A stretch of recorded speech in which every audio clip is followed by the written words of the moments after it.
3, 2, 1, fire!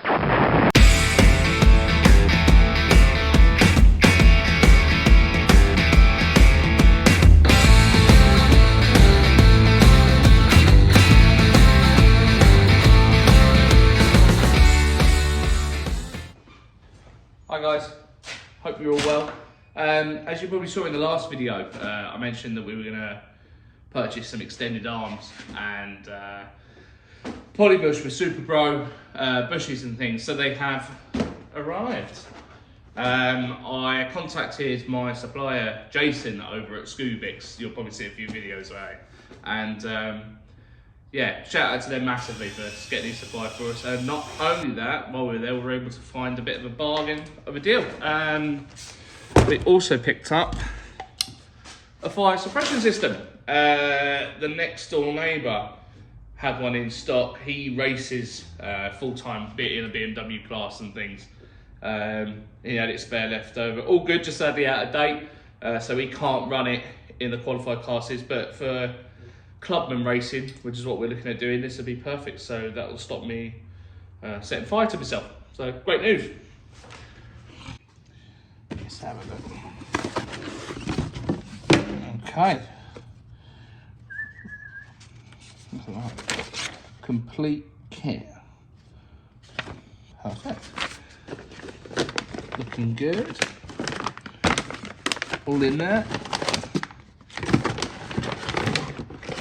Perfect. Happy days. Look forward to putting those on.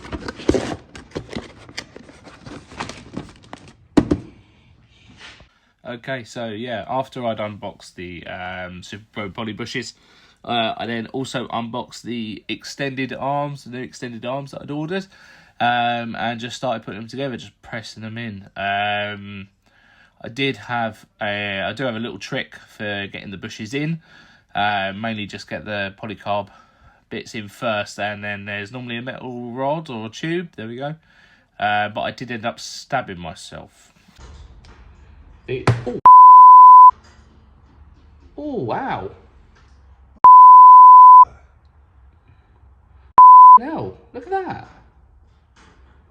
It turns out that where they'd obviously welded together, they'd obviously painted the part but hadn't flattened it down properly, and yeah, there was a bit sticking up and went straight through my finger, which really hurt. But as you can see, yeah, I used the vise. Great way of doing it. Tank advised me this. Obviously you can see I've got a bit of checker plate in there just because I didn't want to damage the actual polybush itself.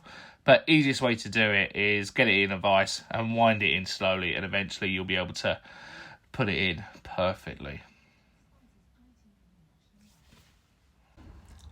And there you can see, after doing all four all nice, neat and tidy, I then needed to carry on with actually restoring some of the parts.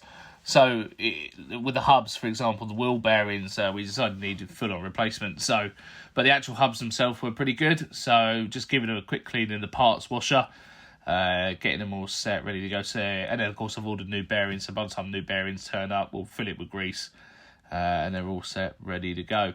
I then turned my attention to the stub axle. I didn't want to go too mad with this because obviously I didn't want the sandblasting grit getting in where I didn't want it to get in, especially all the joints and things, making it difficult to twist. So what I did, I put it in the parts washer, and I did end up sandblasting some of it, just in the hole, just to make it easier, because there was a massive build-up of rust in the hole where your bushes go. And then started to sandblast back everything else from the top arm suspension. And then it's pretty much getting it primed and painting. A lot of it underneath was going black, as mentioned already in the video. But there were some parts that I wanted to go with a second colour, which is the British Racing Green.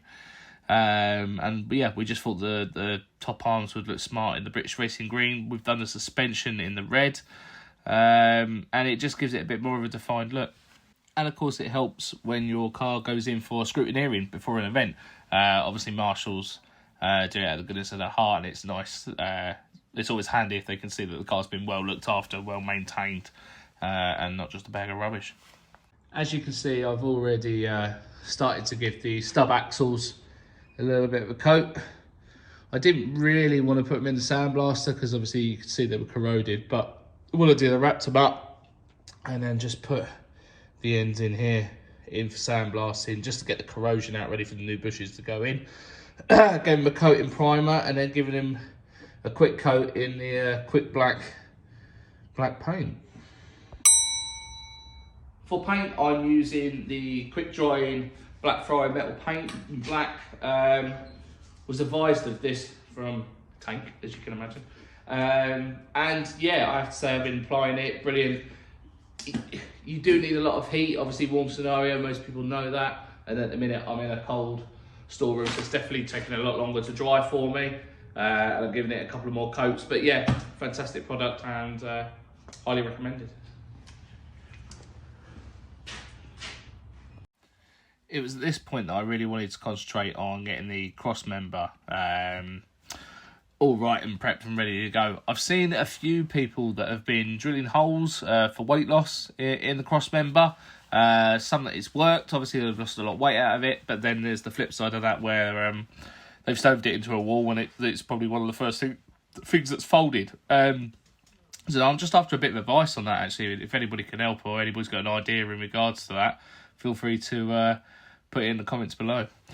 But yeah, after that, like I say, painted the cross member, carried on with the disc protector around the back, got it all painted black, and of course the wishbone pans, and got it ready to go. So I've already got the upper arms already painted, ready to go. So they've been refurbed, primed, and then painted in a British Racing green. There's a few little spots still on there which I'm just going to touch up. I don't know if you can see just underneath there and things. So maybe one last coat, and then the yeah, top arm suspension's done. Just a quick tip with the paint. When you've finished using your paint and things like that, you're packing away for the day or however long, when you put the lid back on the paint, Tank always says, I don't know if this is a known thing, I definitely didn't know, but with a paint pot, what you do is tip it upside down about the right way up, and then that way that creates a seal and it stops that layer of crust building up on pots of paint.